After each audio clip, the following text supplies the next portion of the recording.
We have very good friends in common. And now the continent is being reshaped. I knew you had a positive role there. We're trying. I'd like to talk to you for a longer period of time so that we can start working bilaterally in a useful way for us in the region.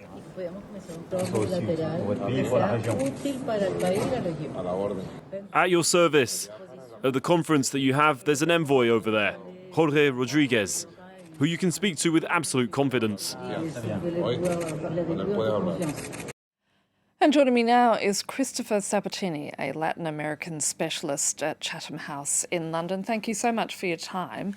France, the US and several European allies never recognised Maduro's re-election to a second term in 2018. It instead recognised his rival Juan Guaido as acting president. That, of course, all changed with the energy crisis and with Maduro still clinging to power, Christopher.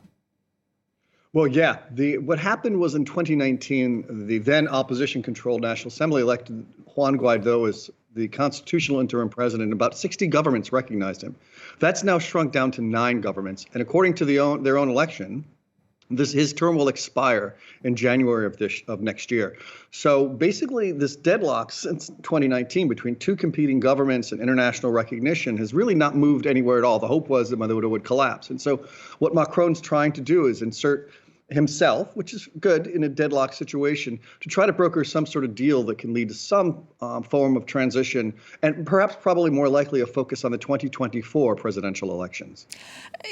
As you said there, France is angling to be a peacemaker in this situation. Do you think they will succeed?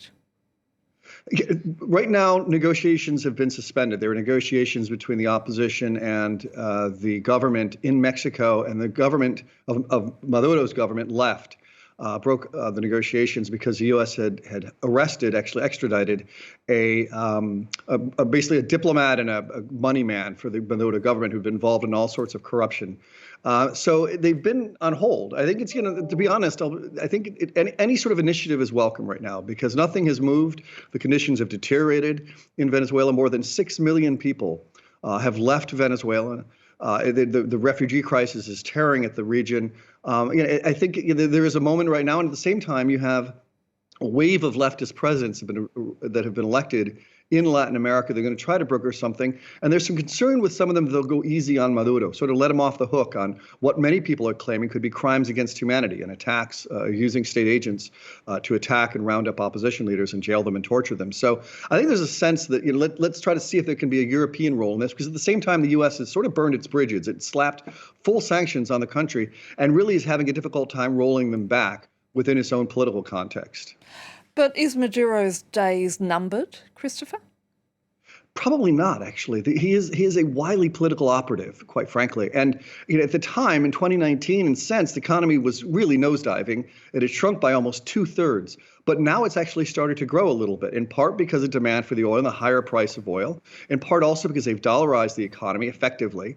And so now, for example, the economy has started to grow after the 2/3 contraction, but even poverty has been reduced. Poverty had reached about 80%, and just today there was news that poverty had shrunk to 50%. Now that's extremely high, don't get me wrong, but it demonstrates that there's a certain amount of momentum, and certainly now the declining number of people who recognize Guaido and Guaido's term coming to an end indicate that Maduro's, the wind is at Maduro's back right now.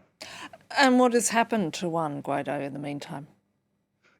This is going to be one of those tragic situations that the man was plucked from relative obscurity and elevated to become an interim president. He just vowed recently in an interview that he's going to continue the struggle. He'll remain an opposition leader. But unfortunately, I think his stock has really declined. And, with the 2024 presidential elections coming up, if they're free and fair, he'll certainly throw his hat in the ring. But honestly, I think his time has passed as a president, not as a political leader, not as a Democratic leader, but as a presidential contender. Christopher Sabatini from Chatham House, thank you so much. Thank you.